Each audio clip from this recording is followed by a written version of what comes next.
안녕하십니까. 충북대학교 방재공학 재난관리 박사과정 김정기입니다. 영화 감기 2013에서 살펴본 인간과 사회의 감염병 대응 유형 분석에 대해서 발표하도록 하겠습니다.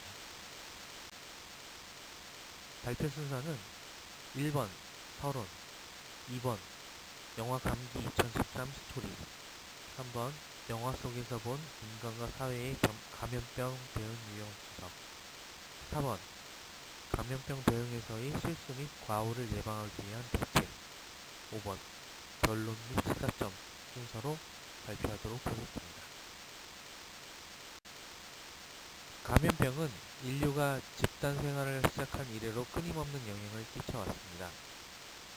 총균쇠 체계의 저자인 제레드 다이아몬드는 세균, 즉 감염성 질환은 인류 문명의 형성 및 충돌에 대해 막대한 영향을 끼쳤다고 주장을 합니다.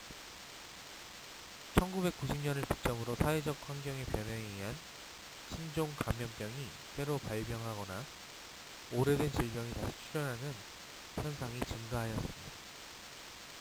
최근 발생하고 있는 감염병은 세계화 및 교통의 발달 등으로 인하여 시공간적으로 빠른 확산을 보이고 있고 피해의 규모도 커지고 있습니다. 감염병을 소재로 한 영화 중 감기 2013은 감염병이 사회에 끼치는 영향을 현실감 있게 묘사하고 이에 따른 우리 사회의 무실함을 여실히 보여주고 있습니다.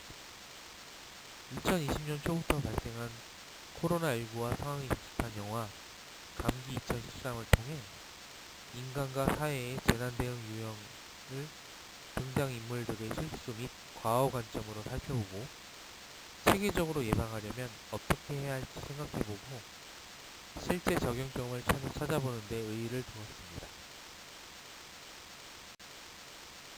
영화 감기 2013 스토리입니다. 영화 감기 2013은 한국에서 성공을 꿈꾸는 동남아시아인들이 홍콩에서 컨테이너로 미입국하여 한국에 도착하는 것으로 시작이 됩니다. 그 컨테이너 안에 기침을 하는 사람으로 인하여 감기 바이러스가 퍼져서 한 명을 제외한 나머지 모든 사람들은 죽게 됩니다. 살아남은 유일한 한 사람 몽사이라는 사람이 도망치게 되었고 그로 인해 변종 감기 바이러스가 분당 전역에 퍼지게 됩니다. 초당 3.4명이 이 바이러스에 감염되어 버렸고 피를 토하면서 죽게 됩니다. 이로 인해 분당은 폐쇄되어 버렸고 분당에 있는 모든 시민들은 감염자와 비감염자로 나뉘게 되어 캠프장에 분리가 됩니다. 캠프장에서 감염내과 전문의인 이내는 자신의 딸 미르가 바이러스에 감염된 것을 알게 되었고 지구의 도움을 받아서 항체가 있는 몽사의 피를 미르에게 투여합니다.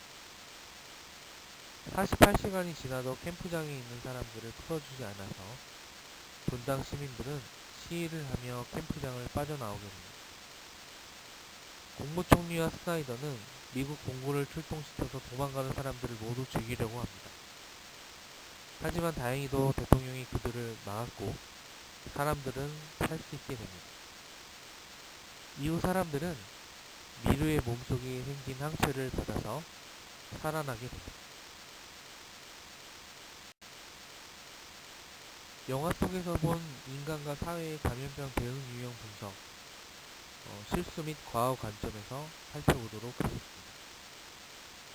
첫 번째, 심각하지 않을 것이라는 가정으로 문제에 접근하고 의료진들의 목소리에 귀를 기울이지 않았던 것이 감염병 확산을 막지 못한 이유 중 하나였습니다.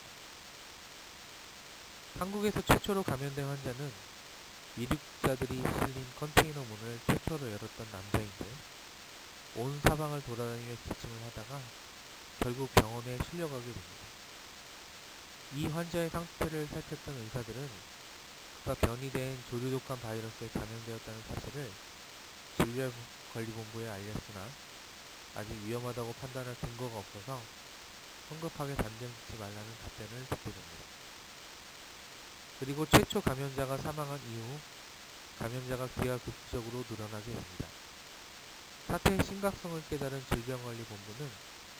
지자체와 비상대책위원회를 구성하게 됩니다. 이 자리에서 최초 감염자 담당 의사는 정황상 조류 인플루엔자 바이러스로 추정하기에 충분하다고 관계부처를 설득하였으나 과잉 추정이 아니라는 답변만 듣게 됩니다. 그리고 비상대책위원회에서 지역 국회의원이 와서 함께 회의를 하는 장면이 있는데 의료진들이 당장 분당을 폐쇄해야 한다고 건의를 하자 분당에서 이번 달 하는 국제 행사가 몇 건이지 않으냐, 신종 플루 때도 막상 사망자는 계절감기와 비슷한 수준이었다 라고 반박하면서 국민의 안전을 생각하기보다 지역 이익 관점에서 문제에 접근한 것은 상당히 안타까운 장면이라고 할 수 있습니다.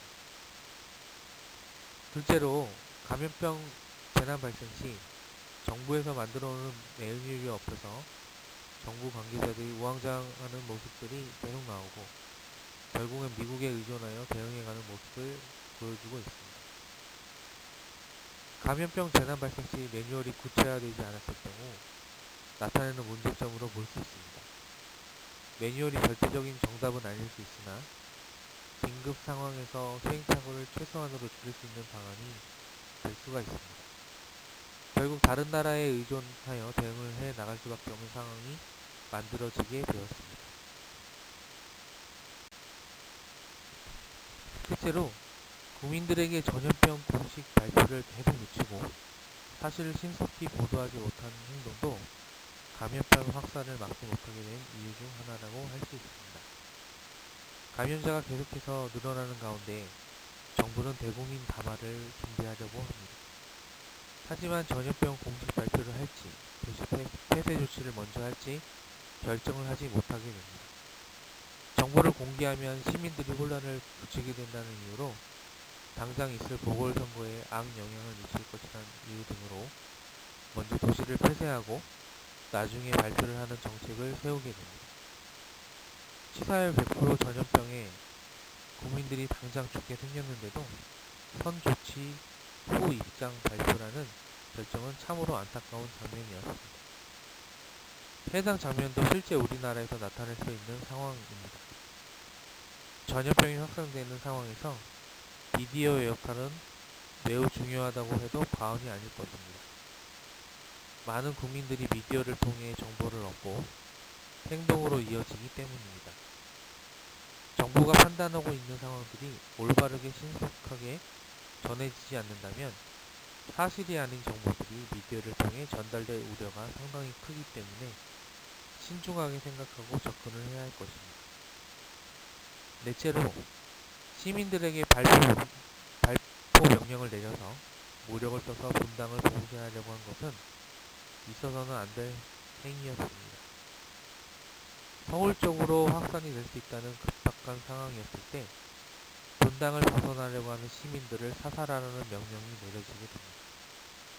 전염병에 대한 불안과 공포가 가득하고 정부에 대한 불신으로 혼란스러워하는 시민들을 진정시키고자 하는 노력도 하지 않고 무력을 써서라도 봉쇄하고 방치하겠다고 하는 것은 민주주의인 대한민국에서는 있을 수 없는 일입니다. 감염병 대응에서의 실수 및 과오를 예방하기 위한 대책을 살펴보도록 하겠습니다. 첫째로 전문가 집단과의 소통을 위한 위기관리 소통체계의 구축이 필요합니다. 의료계와 공조를 통한 위기관리 소통체계의 구축이 필요하고 위기 시는 최악의 시나리오를 가정하고 대응하는 방안이 필요합니다. 재난위기 발생 시 실질적인 컨트롤 타워 역할을 하도록 국가 감염병 위기 대응 매뉴얼과 규정을 제정하고 실제 그 역할을 전문가 단체와 공조할 수 있도록 대응 체계를 구축하는 것이 필요합니다. 국가 감염병 예방관리 선진화 중장기 계획 및 세부 제안에서는 의료계와의 공조를 통한 위기관리 소통체계 구축을 위해 다음과 같은 제안을 하였습니다. 정부 내 민간 합동 위기관리 소통 및 대응 전담 부서의 설치, 근거 법령 마련 및 운영, 전문가 단체와의 공조를 통한 위기별 신종 감염병 상시 대응 체계 구축, 일선 의료진에게 신종 감염병 정보, 공중보건 위기 상황 시의 지침 등을 신속하게 전달할 수 있는 정보 전달 및 관리 체계 구축. 이를 위해 대한의사협회의 공중보건위험정보 관리 체계를 설치하여 운영. 의료단체와 방역당국 간의 감염병 정보 공유 체계를 구축함으로써 위기 상황에서의 대응 공조 역량 강화, 의료진에 대한 상시적인 감염병 관련 정보 제공 및 교육 훈련 수단으로 활용. 위기 상황에 따른 단기별 감염관리 상시 시스템 구축.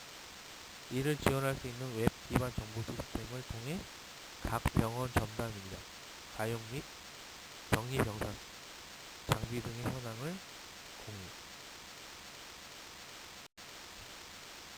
둘째로 선제적 대응을 위한 감염병 확산 단계별 매뉴얼 고도화입니다.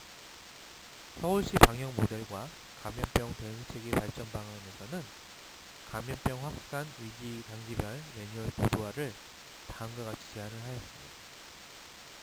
감염병 단계별 대응 기준 제정 및 부서별 단계별 조치사항, 부서별 및 유관기관별 협업사항, 감염병 장기화에 따른 비상근무 체계 및 재난안전대책본부의 운영방안 개선 마련, 사회 연결망 확대에 따른 복합 재난 심각성에 따라 도시 봉쇄 등 최악의 상황을 가정한 가상 시나리오를 기반으로 재난의 양상과 속도, 피해 규모 등에 따른 매뉴얼 작성 및 교육 훈련 진행.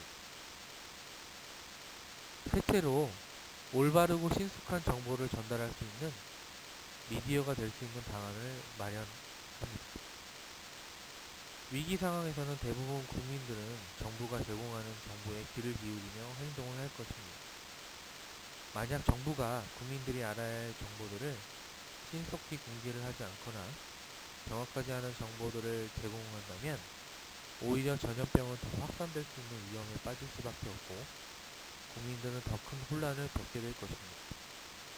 특별히 정확하고 신속하게 정보를 전달하는 것은 미디어이기 때문에 관련 종사자들은 항상 경각심을 가지고 일을 해야 하겠습니다. 이와 관련하여 2020년 4월 24일에 한국기자협회 등 기자 세 단체에서 제정한 감염병 보도 준칙을 통해 생각을 해볼 수가 있습니다. 감염병 보도 준칙에는 감염병 보도의 기본 내용을 포함해 해당 병에 대한 예방법, 행동수칙 제공 등 감염병 취재를 보도하는 기자들이 지켜야 할 기본 원칙을 포함하고 있습니다. 넷째로 인간의 존엄성에 입각한 정부의 의사결정입니다. 대한민국 헌법 10조에서는 모든 국민은 인간으로서의 존엄과 가치를 가지며 행복을 추구할 권리를 가진다. 국가는 개인이 가지는 불가침의 기본적 인권을 확인하고 이를 보장할 의무를 진다고 되어 있습니다. 어떤 이유로든 국민의 존엄권을 침해하는 집단 학살을 하는 행위는 절대는 해서는 안 됩니다. 아울러 대한민국 헌법에서는 국제조약도 국내법과 같은 효력을 지닌다고 규정을 하고 있습니다. 1948년 12월 9일 유엔 총회에서 총회 제260호 결의안으로 채택된 집단 살해죄의 방지와 처벌에 관한 협약의 조항을 살펴보아도 그 중요성을 알 수가 있습니다. 이와 같이 인간의 존엄성에 입각하여 모든 의사결정을 할 수 있도록 해야 합니다. 결론 및 시사점입니다. 영화 감기 2013을 통해 인간과 사회의 재난 대응 유형을 등장인물들의 실수 및 과거 관점으로 살펴보고 체계적으로 예방하려면 어떻게 해야 할지 살펴보았습니다. 영화 속의 주요 장면들을 통해 4가지 문제점을 도출을 해보았습니다. 첫째, 심각하지 않을 것이라는 가정으로 문제에 접근하고 의료진들의 목소리에 귀를 기울이지 않았던 것. 둘째, 감염병 재난 발생 시 정부에서 만들어 놓은 구체적인 매뉴얼이 없었던 것. 셋째, 국민들에게 전염병 공식 발표를 계속 늦추고 사실을 신속히 보도하지 못했던 것. 넷째, 시민들에게 발포 명령을 내려서 무력으로 봉쇄하려고 했던 것. 이러한 문제점에 대한 개선 대책으로 다음 네 가지를 마련을 하였습니다.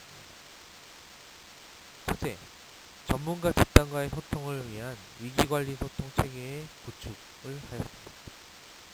둘째, 선제적 대응을 위한 감염병 확산 단계별 매뉴얼을 고도화하였습니다.